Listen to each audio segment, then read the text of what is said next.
Hello friends, welcome to Insight Study Forum. Insight Study Forum परिवार में आप सभी का स्वागत है।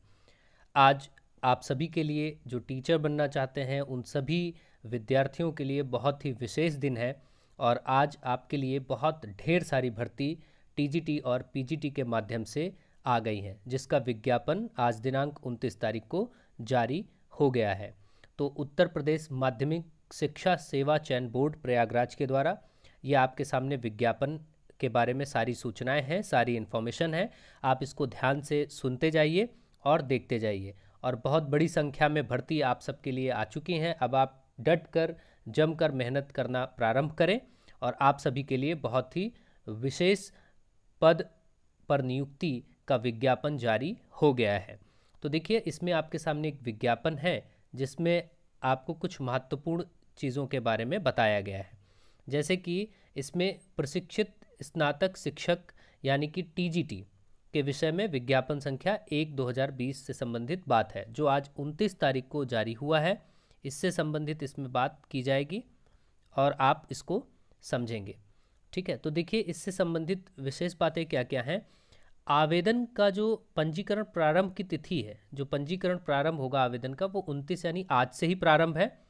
और ऑनलाइन शुल्क जमा करने हेतु प्रारंभ तिथि वो भी आज 29 से ही है। ठीक है, 29 अक्टूबर। और ऑनलाइन आवेदन पंजीकरण की अंतिम तिथि ये 27/11 है। ठीक है, ये अगले नेक्स्ट मंथ यानी कि नवंबर में 27/11 तक है अंतिम तिथि पंजीकरण की। और इसमें ऑनलाइन शुल्क जमा करने हेतु अंतिम तिथि जो है वो 27/11/2020 है। अब आप ध्यान से समझेंगे। अब देखिए, ऑनलाइन आवेदन का जो सबमिट करने की अंतिम तिथि है वो क्या है, 30/11/2020 है। ठीक है, तो आप मुख्य बिंदुओं को ध्यान रखेंगे। ये जो आपके पंजीकरण प्रारंभ की तिथि है वो आपकी 29 से ही है। ठीक है, ये देखिए यहाँ दो तिथियाँ ये 29 से ही हैं जिसमें आपका शुल्क जमा करना और ऑनलाइन पंजीकरण प्रारंभ की बात है। इसके बाद अंतिम तिथि पंजीकरण की आपको ध्यान में रखनी है। ये क्या है, ये 27 नवंबर है, इसको ध्यान में रखेंगे। ठीक है, और बाकी सारी सूचनाएं और महत्वपूर्ण बातें हम नीचे देखेंगे। तो चलिए आगे इसको देखते हैं। देखिए, इसमें जो विशेष पॉइंट हैं उन पर हम लोग चर्चा करेंगे। देखिए, यहाँ पर बोला गया है उत्तर प्रदेश माध्यमिक शिक्षा सेवा चयन बोर्ड प्रयागराज द्वारा विज्ञापन संख्या 1/2020 के माध्यम से प्रदेश के सहायता प्राप्त अशासकीय माध्यमिक विद्यालयों में प्रशिक्षित स्नातक शिक्षक मतलब टीजीटी। ठीक है, तो ये टीजीटी की बात हो रही के रिक्त 12,913 पदों पर। ठीक है, कितने पद हैं, 12,913 पद। काफ़ी संख्या में पद हैं, जैसा कि हम लोगों ने पहले भी आपको इससे संबंधित सूचना दी थी कि लगभग 13,000 के आसपास पद रहेंगे। तो वही आपके सामने है कि विषयवार अनारक्षित व आरक्षित श्रेणीवार तथा वर्गवार यानी बालक बालिका के माध्यम से वर्ग की बात की जा रही है। रिक्तियों का विवरण सारणी संख्या 1 में दिया गया है। ठीक है, तो ये आपको पता चल गया कि लगभग 13,000 के आसपास पद हैं जिन पर नियुक्ति होनी है। और ये जो मैं चर्चा कर रहा हूँ ये किसकी है, टीजीटी वालों के लिए है। तो ये टीजीटी की चर्चा है, इसको आप ध्यान से समझें और कुछ महत्वपूर्ण निर्देशों को भी ध्यान दिया जाए। आप सभी अच्छे से तैयारी करते रहिए, खूब जमकर मेहनत करिए, क्योंकि खूब ढेर सारी भर्तियाँ आपके सामने आ चुकी हैं। देखिए, इसमें जो महत्वपूर्ण निर्देश हैं कुछ उनमें देख लेते हैं। अभ्यर्थी द्वारा चयन बोर्ड की वेबसाइट www.upsessb.org पर ऑनलाइन आवेदन किया जाएगा। इसके अतिरिक्त अन्य किसी भी माध्यम से प्रेषित आवेदन स्वीकार नहीं किए जाएंगे, क्योंकि आप सभी जानते हैं अब तो सारे आवेदन क्या हैं, ऑनलाइन ही है। तो अन्य ऑफलाइन या कोई फ्रॉड या कोई अन्य चीज़ संभव ही नहीं है, सारी चीज़ें ऑनलाइन माध्यम से होंगी। तो आपको ध्यान रखना है, कहीं पर कोई ऑफलाइन प्रक्रिया नहीं है। ऑनलाइन आवेदन भरने के लिए विस्तृत अनुदेश चयन बोर्ड की वेबसाइट पर उपलब्ध है एवं संक्षिप्त अनुदेश इस अधिसूचना के पैरा संख्या 2 में दिए गए हैं। ठीक है, विज्ञापित पदों की संख्या घट अथवा बढ़ सकती है। आप ये बात ध्यान रखेंगे, ये जो पद हैं वो कुछ घटाए या बढ़ाए भी जा सकते हैं, ये भी निर्देश आपको दिया गया है। इसके बाद प्रशिक्षित स्नातक शिक्षक यानी टीजीटी। जब भी बात होगी प्रशिक्षित स्नातक शिक्षक की, आप समझेंगे वो क्या है, टीजीटी। ठीक है, संवर्ग के प्रत्येक विषय के सापेक्ष एक ही आवेदन पत्र स्वीकार किया जाएगा। ठीक है, आपको जो विषय लेनी है उससे संबंधित आपको एक आवेदन पत्र स्वीकार किया जाएगा। और देखते हैं आगे। इसके बाद हाँ देखते हैं, देखिए, प्रशिक्षित स्नातक शिक्षित संवर्ग के प्रत्येक विषय के सापेक्ष एक ही आवेदन स्वीकार किया जाएगा। यद्यपि एक से अधिक विषय में पृथक पृथक आवेदन कर सकते हैं। अगर एक से अधिक विषय आपको करना है तो आप अलग अलग आवेदन करना आपको पड़ेगा, जैसे आप ज्योग्राफी के लिए, हिस्ट्री के लिए, जो भी आपका विषय है। इस प्रकार आगे भाषा संबंधी प्रश्न पत्र, जो भाषा लैंग्वेज के पेपर होंगे उनसे संबंधित प्रश्न पत्र उसी भाषा में होंगे। जैसे हिंदी का प्रश्न पत्र हिंदी में, संस्कृत का प्रश्न पत्र संस्कृत में और अंग्रेजी का प्रश्न पत्र अंग्रेजी में तथा उर्दू का प्रश्न पत्र उर्दू में होगा। जो जिस भाषा का प्रश्न पत्र है वह उसी भाषा में होगा। इसके बाद नेक्स्ट पॉइंट है, प्रशिक्षित स्नातक शिक्षक यानी टीजीटी पद पर चयन मात्र लिखित परीक्षा के आधार पर होगा। यहाँ पर लिखित परीक्षा है, मतलब इंटरव्यू की बात नहीं है, आपको रिटन एग्जाम पर ही इसमें चयन प्रक्रिया होगी। ठीक है, तो आप सभी इन सारे महत्वपूर्ण बिंदुओं को ध्यान देते रहें और समझते रहें। आगे बात की गई है, अभ्यर्थी आवेदन करने से पूर्व अपनी पात्रता सुनिश्चित कर लें कि आवेदन करने की अंतिम तिथि को पद के लिए निर्धारित सभी पात्रता शर्तों को वो धारण करते हैं अथवा नहीं। यानी आप पात्र हैं या नहीं हैं, तो पात्रता से संबंधित आप अपनी जांच कर लें, जो जो डिमांड की गई है उसको समझ लें, उसके बारे में जानें और फिर आवेदन करें।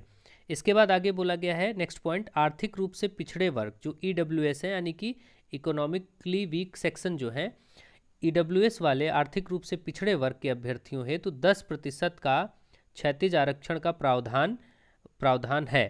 किसी भी आरक्षण का लाभ उत्तर प्रदेश के निवासी के लिए ही अनुमन्य है। यानी कि उत्तर प्रदेश की भर्ती है तो जो भी आरक्षण प्राप्त होगा उसके लिए उसको उत्तर प्रदेश का निवासी होना पड़ेगा EWS आर्थिक रूप से सहायता प्राप्त करने के लिए। ठीक है, इसके बाद देखते हैं और क्या क्या महत्वपूर्ण बिंदु हो सकते हैं जिनको समझना है। देखिए, यहाँ बोला गया ऑनलाइन आवेदन अंतिम रूप से सबमिट करने के पश्चात उसमें किसी प्रकार का संशोधन नहीं किया जाएगा। यदि आप अंतिम रूप से ऑनलाइन में सारा फॉर्म भर देते हैं तो बहुत ध्यान से फॉर्म भरिए, क्योंकि बाद में संशोधन संभव नहीं होगा। अतः सभी सूचनाएं पूर्ण सावधानी से भरें। अंतिम रूप से आवेदन जब आपको सबमिट करना हो उससे पहले सूचनाओं का सत्यापन कर लें, मतलब बहुत ध्यान दे करके फॉर्म को भरना है, क्योंकि बाद में संशोधन नहीं हो पाएगा। जब सबमिट हो जाएगा तो वो सबमिट हो जाएगा। अगला, लिखित परीक्षा में ऋणात्मक अंकन नहीं है, यानी जो रिटन एग्जाम होगा उसमें नेगेटिव मार्किंग नहीं होगी। ये एक बहुत फ़ायदे की बात है आपके लिए कि नेगेटिव मार्किंग नहीं होगी। आप सबको बहुत अच्छे से, आप जितना करेंगे उतने मार्क्स आपको मिल जाएंगे, कुछ भी मार्क्स गलत के लिए कटेंगे नहीं। आगे बोला गया है, लिखित परीक्षा परिसर के अंदर mobile phone, Bluetooth presses, calculators या अन्य संचार उपकरणों के प्रयोग की अनुमति नहीं है। इन अनुदेशों के उल्लंघन पर अभ्यर्थी का अभ्यर्थन निरस्त किए जाने के अतिरिक्त भविष्य की परीक्षाओं पर भी प्रतिबंधित लगाया जा सकता है। तो आप ध्यान रखें, ये सब बातें तो आप सबको मालूम है कि इस प्रकार से परीक्षाओं में कभी भी कोई भी अतिरिक्त इलेक्ट्रॉनिक गैजेट वैसे भी ले जाने की अनुमति नहीं रहती है। अब देखिए, ऑनलाइन आवेदन करने से संबंधित जो संक्षिप्त अनुदेश हैं। ऑनलाइन आवेदन करने के संबंध में अभ्यर्थियों को सूचित किया जाता है कि आवेदन से पूर्व निम्नलिखित निर्देशों को भली भांति अध्ययन कर लें एवं तत्पश्चात ही आवेदन करें। विज्ञापन से संबंधित लिखित परीक्षा का पाठ्यक्रम, ऑनलाइन आवेदन करने हेतु पूर्ण निर्देश, सामान्य अनुदेश तथा उपलब्ध सभी पदों के सापेक्ष न्यूनतम शैक्षिक अर्हताएं आदि महत्वपूर्ण सूचनाएं चयन बोर्ड की वेबसाइट पर उपलब्ध हैं। अभ्यर्थियों द्वारा इसका भी सावधानीपूर्वक अध्ययन अपेक्षित है। यानी आपको अभी मैंने पहले इसके वेबसाइट के बारे में बताया था, उस वेबसाइट पर आपको क्या क्या अर्हताएं हैं, क्या क्या योग्यताएं हैं, क्या विशेष बातें ध्यान देनी है, वो सब आपको मिल जाएगा। आप उनको समझ करके भली भांति फिर आप फॉर्म भरें। अब इसके बाद देखिए, और यदि कोई महत्वपूर्ण बात होती है तो उस पर चर्चा कर लेते हैं, अन्यथा हाँ देखिए, यहाँ से अगर शुल्क के बारे में बात करें तो शुल्क के बारे में बात करेंगे तो अनारक्षित या सामान्य जो है उनके लिए कुल 750 रुपये, EWS के लिए 400 + 50 मिलाकर के 450, अन्य पिछड़ा वर्ग 750, अनुसूचित जाति 450 और अनुसूचित जनजाति के लिए 250 रुपये। ये आपके सामने कुछ शुल्कों का विवरण है, इनको आप ध्यान से समझेंगे। और इसके बाद अब कुछ और महत्वपूर्ण बातें समझ लेते हैं जो कि आपके लिए इम्पोर्टेंट है जानना। ठीक है, यहाँ पर देखिए आपसे जो बात की जा रही है, हाँ, अभ्यर्थी को अपना रंगीन फोटोग्राफ लगाना होगा तथा हस्ताक्षर करना होगा। अब देखिए यहाँ पर जो रंगीन फोटोग्राफ है वो 3.5 सेंटीमीटर चौड़ा और 4.5 सेंटीमीटर लंबा होना चाहिए। हस्ताक्षर आपका 3.5 सेंटीमीटर चौड़ा और 1.5 सेंटीमीटर लंबान में होना चाहिए। ठीक है, जेपीजी फॉर्मेट में स्कैन करके अपलोड करना होगा। फोटो ये सारी प्रक्रिया यदि आप अपने से करते हैं तो ध्यान रखना है, और यदि अपने से नहीं करते हैं तो फिर आपका फॉर्म जो भर रहा होगा उसको तो ये सारी चीज़ें मालूम ही होंगी। किसी शॉप से या किसी से भरवाते हैं तो कोई टेंशन की बात नहीं, उसको सारी बातें क्लियर हैं। ये उनके लिए है जो फॉर्म स्वयं से खुद से भरते हैं। ठीक है, अब हस्ताक्षर के स्कैन किए हुए इमेज की साइज़ 5 KB से 30 KB के मध्य होनी चाहिए, और अभ्यर्थी का रंगीन फोटोग्राफ निम्न मानकों के अनुरूप होना। जो रंगीन फोटोग्राफ है उसका आकार 35 mm होना चाहिए, जिसमें 1.4 इंच गुणे 1.75 इंच का होना चाहिए। फ़ोटो के लगभग 70% भाग में चेहरा दिखाई देना चाहिए। फ़ोटो बहुत दूर से खींची गई ना हो, मतलब जो फ़ोटो खिंचाई गई हो थोड़ा पास से हो, और फ़ोटो में चेहरा बहुत छोटा ना हो। चेहरे की पूर्ण छवि स्पष्ट दिखनी चाहिए, इस प्रकार का फ़ोटो हो, और अत्यधिक चमक अथवा छाया नहीं होनी चाहिए। ठीक है, ये सब फ़ोटो के बारे में थोड़ा सा ध्यान रखना है। और इसके बाद ये देखिए एक आपको नोट और बताया जा रहा है जिस पर आपको गौर करना है, जिसमें बोला गया अभ्यर्थी द्वारा समस्त सूचनाएं सही से निर्देशानुसार ऑनलाइन भरकर आवेदन फॉर्म का यह दूसरा भाग निर्धारित अंतिम तिथि तक सबमिट नहीं किए जाने की दशा में आवेदन अपूर्ण तथा इसका संपूर्ण दायित्व अभ्यर्थी का होगा। यानी कि आपको ये ध्यान रखना है कि जो भी बातें हैं आपको बहुत विशेष रूप से और समय के रहते हुए करनी है। ठीक है, तो मुझे उम्मीद है कि आप सभी को सारी बातें विशेष रूप से समझ आ गई होंगी। और अब यदि कोई और विशेष बात है, देखिए कुछ और 1-2 पॉइंट हैं जिनको देख लेते हैं, जैसे रिक्त पदों के बारे में। तो रिक्त पद में क्या है, यहाँ पर अगर चर्चा करें तो हाँ, अब देखते हैं। देखिए रिक्त पद क्या है, उपयुक्त विज्ञापन संख्या द्वारा विज्ञापित प्रशिक्षित स्नातक शिक्षक, प्रशिक्षित मतलब टीजीटी, ठीक है, के रिक्त कुल पद 12,913 पदों के सापेक्ष सहायता प्राप्त। ये सारी बातें आपको यहाँ पर पहले बताई जा चुकी हैं, तो अब इसको ध्यान रखिएगा। इसको आप स्क्रीनशॉट ले सकते हैं, पढ़ लीजिएगा। एक एज लिमिट के बारे में देख लीजिए, आयु आपकी 1 जुलाई 2020 से 21 वर्ष से कम ना हो। यानी कि 1 जुलाई 2020 की बात करें तो को 21 वर्ष से कम ना हो, उसके ऊपर होनी चाहिए। ठीक है, आयु सीमा की जो बात की गई है। और वेतनमान की बात करें तो वेतनमान पर देख लेते हैं, चर्चा करते हैं। वेतनमान पर प्रशिक्षित स्नातक शैक्षिक संवर्ग 44,900 से 1,42,400 पे लेवल 7 ग्रेड पे 4600। ठीक है, ये आपका यहाँ पर वेतनमान है। अब देखिए जो इसका मेन पॉइंट क्या है, इसमें बोला गया है 5% दिव्यांगजन, 5% दिव्यांगजन के लिए 3% OHVH तथा HH प्रत्येक के लिए 1-1%, स्वतंत्रता संग्राम सेनानी के लिए आश्रित के 2%, आर्थिक रूप से पिछड़े वर्ग हेतु 10% क्षैतिज आरक्षण का प्रावधान है। अब ये देखिए अर्हता की तिथि, अर्हता की तिथि क्या है, आवेदन पत्र प्राप्त करने की अंतिम तिथि अर्हता की तिथि मानी जाएगी। शैक्षिक योग्यता उपलब्ध सभी पदों के सापेक्ष न्यूनतम शैक्षिक अर्हताएं आपको सारणी संख्या के संलग्नक के रूप में दी गई, यानी कि आपको वेबसाइट पर जाना है और वहाँ पर सारी योग्यताएं देखनी है और परीक्षा केंद्र आदि के बारे में देखना है। तो देखिए ये सारे कुछ इतने महत्वपूर्ण पॉइंट नहीं है, आपको ध्यान रखना है, ये सारी बातें आपको देखनी ही पड़ेंगी अलग से। और भर्ती प्रक्रिया के बारे में देखिए क्या बोला गया है, देख लेते हैं।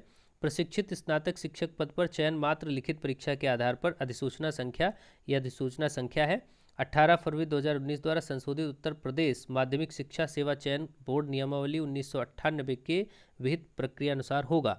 तो ये भी देखिए थोड़ा सा ये इनके इंटरनल टर्म्स हैं, अब इसमें हम लोगों को नहीं जाना है। हमारा सारा मुख्य फोकस ये होगा कि हमें अपनी इन सारी बातों को समझना होगा, जो महत्वपूर्ण पॉइंट्स थे कि फ़ोटो कैसी होनी चाहिए और क्या क्या रहताएँ हैं, या फिर टीजीटी में कितने पद हैं और उनमें क्या क्या विशेष बातें ध्यान देनी जो आपने स्टार्टिंग में समझी। तो उनके आधार पर बाकी आप से सारे स्क्रीनशॉट ले सकते हैं, और यदि आप पढ़ना चाहते हैं तो आप डिटेल में आराम से बैठ करके इसको पढ़ सकते हैं। ठीक है, तो ये आप देख लीजिए और इन सारे विषयों पर आपको समझना है। और यहाँ देखिए जैसे प्रशिक्षित स्नातक शिक्षक पद पर नियुक्ति के लिए ऐसा पुरुष अभ्यर्थी पात्र न होगा जिसकी एक से अधिक पत्नियां जीवित हों या कोई महिला अभ्यर्थी पात्र न होगी। तो ये सब पॉइंट आप देखते जाइए, बहुत सारी चीज़ें हैं पढ़ने को, आपको इसको आप वेबसाइट पर पढ़ सकते हैं या आप हमारे टेलीग्राम चैनल से जुड़ें। उस टेलीग्राम चैनल पर इसका लिंक उसके नीचे दे दिया जाएगा। उस टेलीग्राम चैनल पर आपको सारी सूचनाएं विस्तार से दे दी जाएंगी, वहाँ से आप उसको पढ़ सकते हैं। ठीक है, आप आराम से जब आप फ्री हों तब ये सारी चीज़ें पढ़ें और फिर उसके अनुरूप आप इसमें फॉर्म भरें। हाई स्कूल अथवा समकक्ष उत्तीर्ण परीक्षा के प्रमाण पत्र में अंकित जन्मतिथि ही मान्य होगी। देखिए ये पॉइंट थोड़ा सा इंपॉर्टेंट है, इसको ध्यान रखिए। हाई स्कूल अथवा समकक्ष उत्तीर्ण परीक्षा के प्रमाण पत्र में अंकित जन्मतिथि ही मान्य होगी।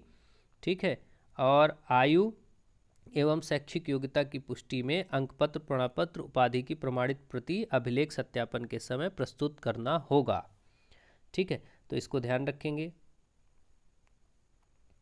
अब देखिए आवेदन से पूर्व अभ्यर्थियों द्वारा हेतु महत्वपूर्ण निर्देश। अभ्यर्थी के अर्ह या अनर्ह यानी योग्य या अयोग्य होने के संबंध में चयन बोर्ड का निर्णय अंतिम होगा कि वो योग्य है या नहीं है, ये चयन बोर्ड उसको डिसाइड कर लेगा। उत्तर प्रदेश के आरक्षित श्रेणी के सभी अभ्यर्थी आवेदन में अपनी आरक्षण श्रेणी अवश्य अंकित करें। देखिए यहाँ से आप ये बात ध्यान रखें कि यहाँ से जो भी आपको महत्वपूर्ण लग रहा है उसको आप विशेष रूप से समझ लें और पढ़ लें, स्क्रीनशॉट ले सकते हैं। ठीक है, लेकर के देख लीजिए, क्योंकि इतना पढ़ना शायद ठीक भी नहीं होगा, और जो भी ज़्यादा से ज़्यादा हो सकता था मैंने आपको बता दिया है। बस खास बात ये थी कि आपको इस भर्ती के बारे में जानना जरूरी था, जो कि आप लोगों ने ध्यान दे लिया होगा। देखिए प्रशिक्षित स्नातक शिक्षक बालक वर्ग के लिए यहाँ पर देखिए सब्जेक्ट से संबंधित सारी सूचनाएं आपके सामने है। ठीक है, कि किस सब्जेक्ट में कितने पद हैं, या बालक वर्ग में या बालिका वर्ग में। ठीक है, ये आपके सामने है, इसको आप स्क्रीनशॉट ले लीजिए। अब इसका एक एक पढ़ना सही नहीं होगा, आप स्क्रीनशॉट ले सकते हैं किस विषय के कितने पद हैं बालक और बालिकाओं में। ये देखिए ये बालिका वर्ग है, ऊपर बालक वर्ग था, नीचे बालिका वर्ग है। किस विषय के कितने पद हैं, क्या है, सारी चीज़ें आपको दिख जा रही हैं। ठीक है, तो ये आपके लिए देखिए सारी विशेष बातें आपके सामने चल रही हैं। इसको आपको टेलीग्राम चैनल पर दे दिया जाएगा, आप सभी टेलीग्राम चैनल से जुड़ें या फिर वेबसाइट पर जाकर के डाउनलोड करके आराम से इसको आप अध्ययन कर सकते हैं। एक एक चीज़ें आपको जानने का अधिकार है, आप जान सकते हैं, ताकि आप बेहतर से बेहतर तैयारी करने की रणनीति बना सकें। और हमारे चैनल के माध्यम से आपको विशेष अध्ययन सामग्री उपलब्ध कराई जाती रहेगी। तो आप सभी हमारे चैनल से जुड़ें, ज़्यादा से ज़्यादा लोगों को इसको शेयर करें, चैनल के बारे में बताएं, और हम आपकी जितनी सहायता हो सकती है करेंगे। आप सभी का बहुत बहुत धन्यवाद। Thank you to all of you.